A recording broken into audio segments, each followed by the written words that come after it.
This is Advancing Democracy inside Campaign Legal Center, a special presentation that launches a partnership between Chautauqua Institution and CLC. Our collaboration includes a dedicated channel here on CHQ Assembly to provide informational programming hosted by and with CLC. In conversation are Chautauqua President Michael Hill and Trevor Potter, the founder and president of Campaign Legal Center. Trevor is a Republican, former chairman of the Federal Election Commission. He was general counsel to John McCain's 2000 and 2008 presidential campaigns and an advisor to the drafters of the McCain-Feingold Law. To many, he is perhaps best known for his recurring appearances on The Colbert Report as the lawyer for Stephen Colbert's super PAC, Americans for a Better Tomorrow, during the 2012 election. The program won a Peabody Award for Excellence in Reporting on Money and Politics. Trevor has also presented twice in the Chautauqua Lecture Series, most recently during Week 5 of the 2022 Summer Assembly, when we explored the theme, The Vote and Democracy. Welcome to CHQ Assembly and this very, very special look inside the Campaign Legal Center. And I'm so excited to be here with my good friend and our partner, Trevor Potter. Trevor, thanks for joining us. Thank you, Michael. It's a great pleasure to be with you today. Well, Trevor, why don't we start out with a quick overview of the Campaign Legal Center itself? Help us understand, how did it start? Why was it created? What's it intended to do? So we've been around 20 years. We started at a time when there was a lot of focus on money in politics. Senator John McCain was pushing what became the McCain-Feingold reform bill. I'm a former chairman of the Federal Election Commission, appointed by a Republican president, George H.W. Bush. But I was very concerned with what was happening with money in politics, and I was assisting Senator McCain in trying to figure out if there was a way to have more disclosure and do something about what was seen as the selling of access, the selling of legislation to major donors. And in that context, I was approached by a foundation, the Pew Charitable Trust out of Philadelphia, and they asked if I would be willing to found and head a new organization that would try to be sort of in the center of the battle. There were lots of groups pushing for reform, but most of them were identified as partisans, as Democrats or progressives. And Pew's view was it's important to have a middle ground voice that would be bipartisan in leadership, nonpartisan in what we actually do. So we started to help explain the proposed McCain-Feingold law, eventually defended in court, and then moved on from there to push the Federal Election Commission, the agency responsible to write good regulations to enforce the law. That was our beginning 20 years ago. We started with 3 or 5 people. Today, the last time I looked, we're about 75. We consider ourselves lawyers for democracy.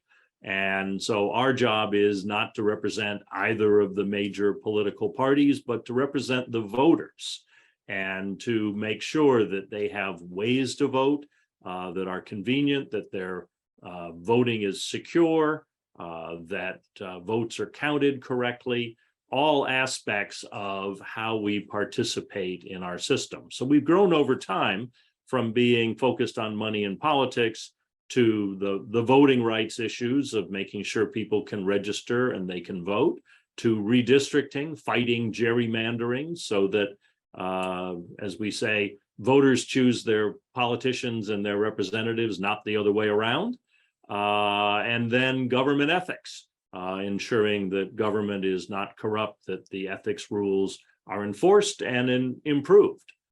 So that's the gambit of our work today. You've used some words that we hear a lot about in our media landscape that I think are so often confused. And certainly if you look at the history of the country, the notion of being nonpartisan is something we have been debating almost as long as this country has been around. But in particular, we hear often in this current environment that the notion of nonpartisanship or even bipartisanship seems tougher. How do you help our viewers understand the difference between being nonpartisan or bipartisan? Two words that I think too often we interchange as if they're synonymous. How would you define those? That's a great question. When I was at the FEC, I can recall an advisory opinion came in from the Democratic and Republican national committees asking if they could do something. And we were having a discussion, and one of my fellow commissioners said, I don't understand why we're talking about this. Both parties have said they want this. Why are we debating it? Why don't we just vote?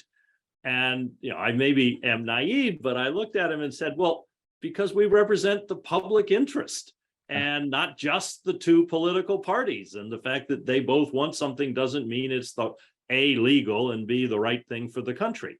And I think you're right that sometimes you get the view that, well, you can't be bipartisan, particularly in today's environment, because the parties don't agree on much. So how do you do that? And our answer is we represent the voters. We look for what we think is the right answer for the system, for the country, for our democracy, regardless of who it helps or hurts in a particular place. And so in redistricting, we've gone after Republican gerrymanders and Democratic gerrymanders. Our view is that the system overall will be better if it's fair and if voters have confidence in it. And that is often different than the party's interests. They want to win a particular election. And if they didn't win it nowadays, they're likely to claim there was something wrong with the system or the vote counting, which I don't think is healthy, because we need confidence that our voting system is fair and accurate. But that's the real distinction for us, is that we think we have added credibility because we will call them as we see them. In some cases, we have filed complaints against the Hillary Clinton campaign and the Trump campaign. We routinely file complaints at the FEC against candidates of both parties, and ethics complaints against candidates of both parties.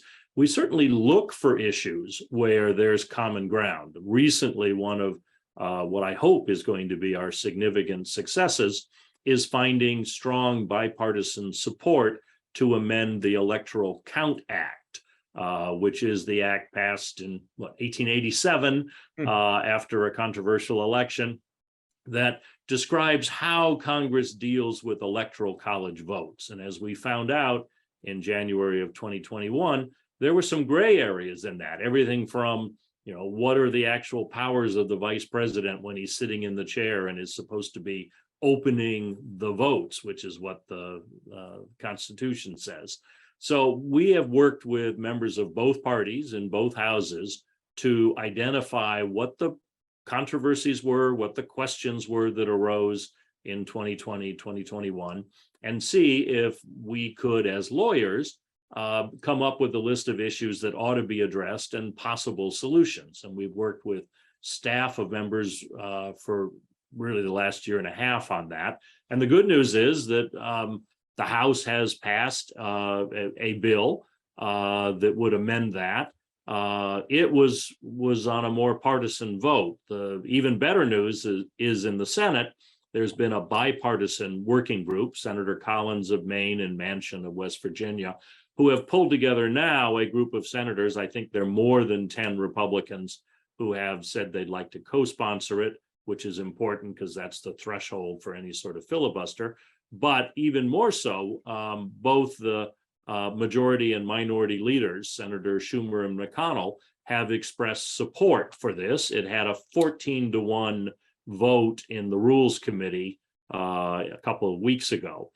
And that's the example of something where both the leaders of both parties recognize it's in their interests to have a clear law that tells Congress how to count these votes. It doesn't do anything about what happened last time, but it means before we get into a problem, before there are clear partisan lines over whether the governor's certification should count or not, and what the vice president should or shouldn't do, and how many days there are for judicial challenges, before we know who benefits from something like that, it's important to have a clear set of rules. And that's an instance where we've been able to play behind the scenes role, assemble experts, and work with people of both parties. We wish that happened all the time, but it's great when it does happen. Well, at the time of our conversation, just as we're recording this, we're slightly less than 3 weeks away. I think that's right, from our midterm elections. And I'm curious, from the center's perspective, what are the big issues that are impacting our democracy beyond who controls the levers of government? I think our media is so focused in that count right now. How many senators will there be? Will the legislature change control of parties? But there are bigger issues that you all are dealing with. And as our viewers and listeners are thinking about these midterms, if you could take them up 18,000 feet, what are the core democratic issues you think they should be worried about as they think about how they're voting, and you all are worried about as a center? We spend a lot of time concerned about what we all see, which is indications that Americans have less confidence in our system of voting. And it's actually members of both parties say they have less confidence. Democrats talk about concerns that there will be voter suppression, that people will find it hard to vote, they'll be turned away at the polls when they shouldn't be, that there'll be long lines and people will get discouraged, that there will be some shenanigans with the vote counting afterwards. And they're aware of what happened in 2020 in terms of one candidate trying to put pressure on state officials to change election results. So that makes Democrats very nervous. Republicans, on the other hand, say, well, is the system really secure? How do these absentee ballots actually work? Can anyone just go and put a ballot in the drop box, and will it be counted? How do we know the machines haven't been hacked? And these are all questions that were raised over time, but particularly with great force after the 2020 elections, when one party didn't like the result and was busy suggesting that something had gone wrong with the system. And that's a problem for all of us, because you can't have a self-governing country if the voters do not have faith in the election system, because then they don't feel they're governing. They feel that somehow something was rigged. They were deprived of their rightful role to have their votes cast and counted. So we spend a lot of time looking at that bigger issue and trying to educate people about how it is that the system actually works. And we stand ready to dive into court when we have to.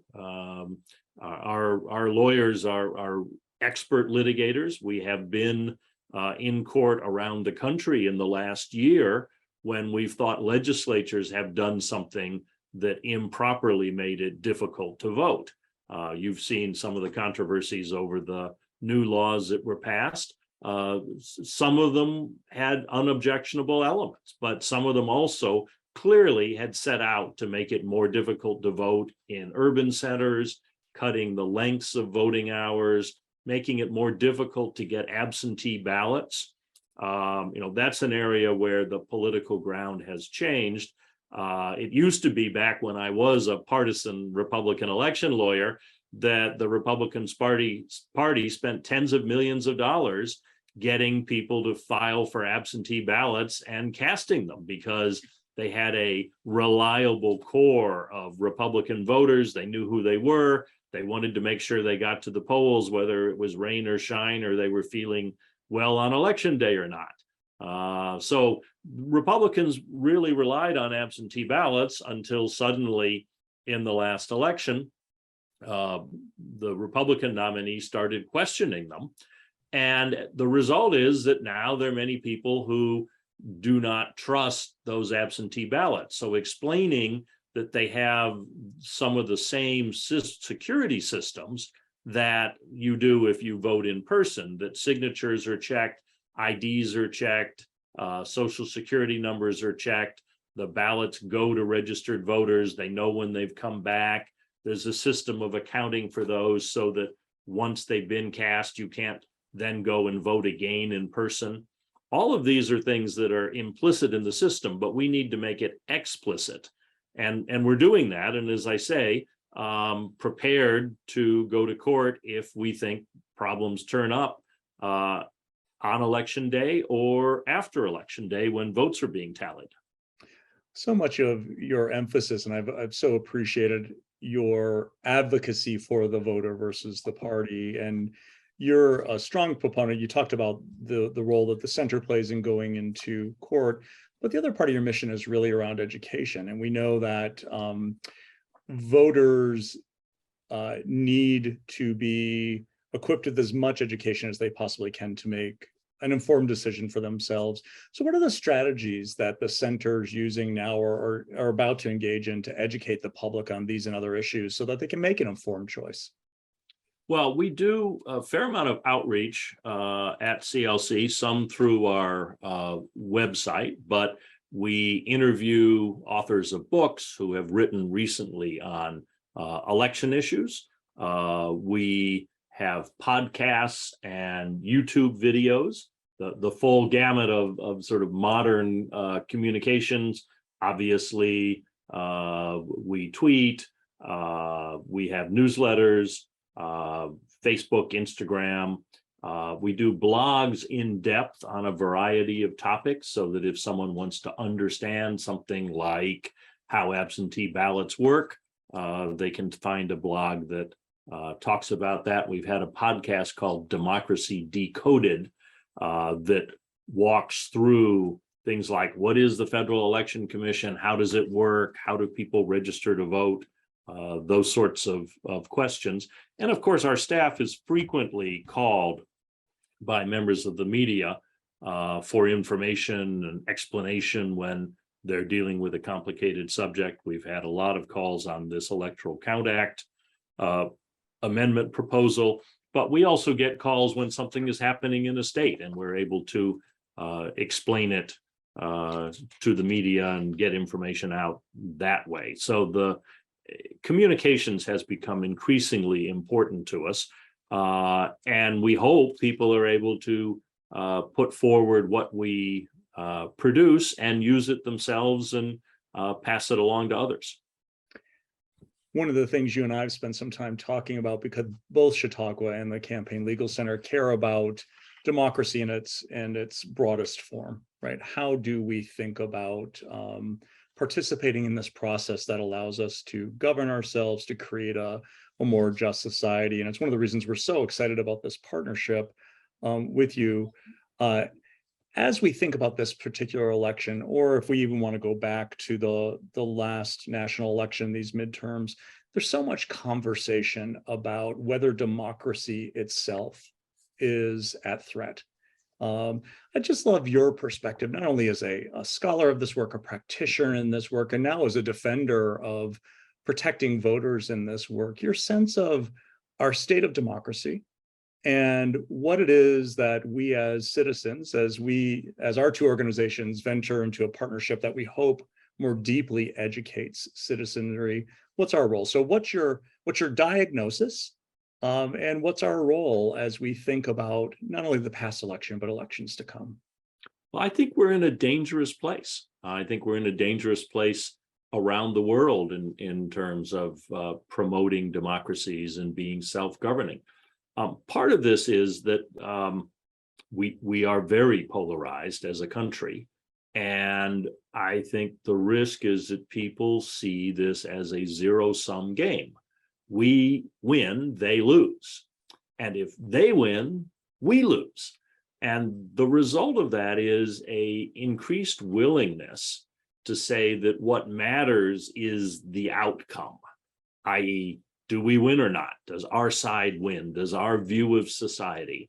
And both parties spend a lot of time raising the stakes, telling us that this election is the most important election for the future of the country, for our culture, for what we believe in, and painting the other side as evil. So whichever side you're on, you want good, not evil, to triumph.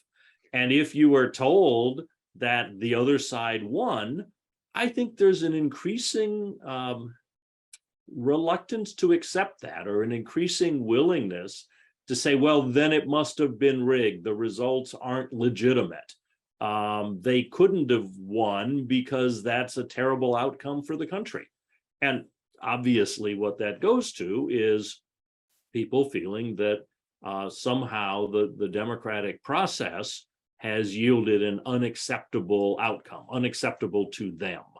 And as a democracy, we rely on people being willing to accept the election results, even if they didn't win, to look at, particularly if they didn't win, and look at it and say, so how do we do better next time?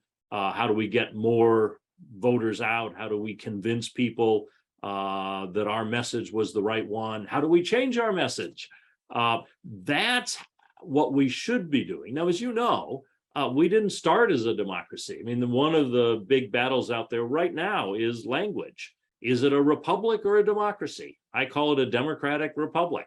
But we started with a very small percentage of the population, only some white males being able to vote, no women, no persons of color, certainly no enslaved Americans. And we've moved from that over 200 years to extend the vote to the basically adult population. That's a very different place than we were.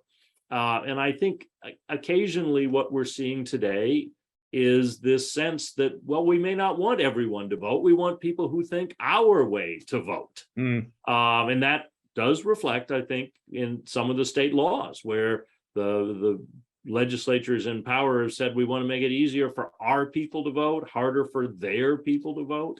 And as I've said earlier, that leads to a sense that the voting system isn't fair. So cooling the temperature, having people understand that this is transparent, they can see how the votes are counted, is really important. But I think as important is the acceptance of the results and explaining to people how they're counted and what happened after the last election. That occurred, but there was this big microphone telling everyone that the results were not to be trusted.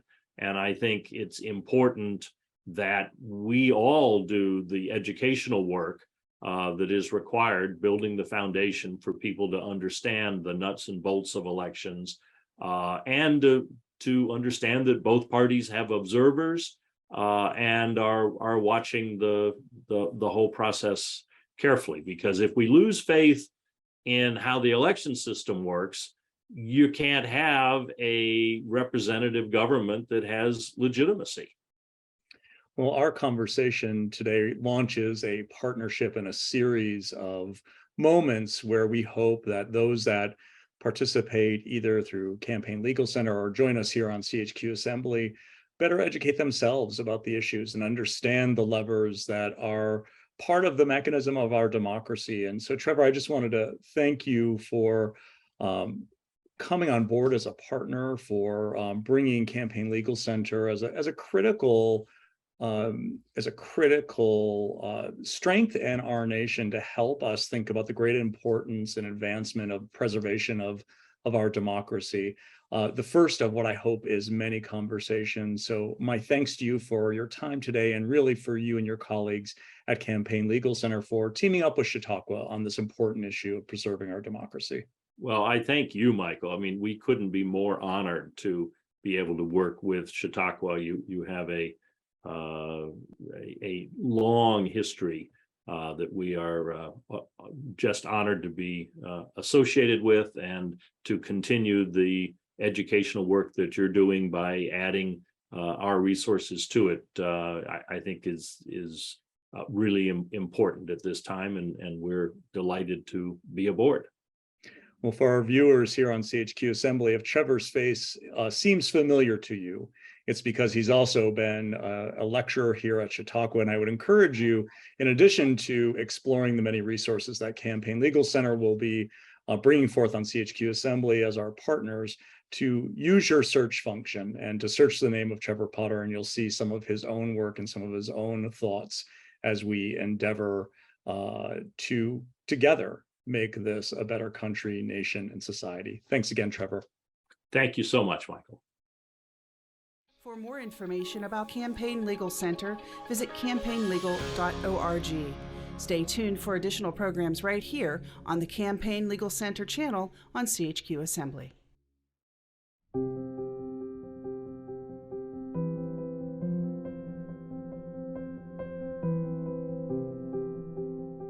CHQ Assembly is made possible through the collaboration and innovation of Chautauqua Institution's full-time and part-time staff, seasonal staff, and many volunteers, as well as participants like you, whose engagement, gifts, and subscriptions sustain our mission.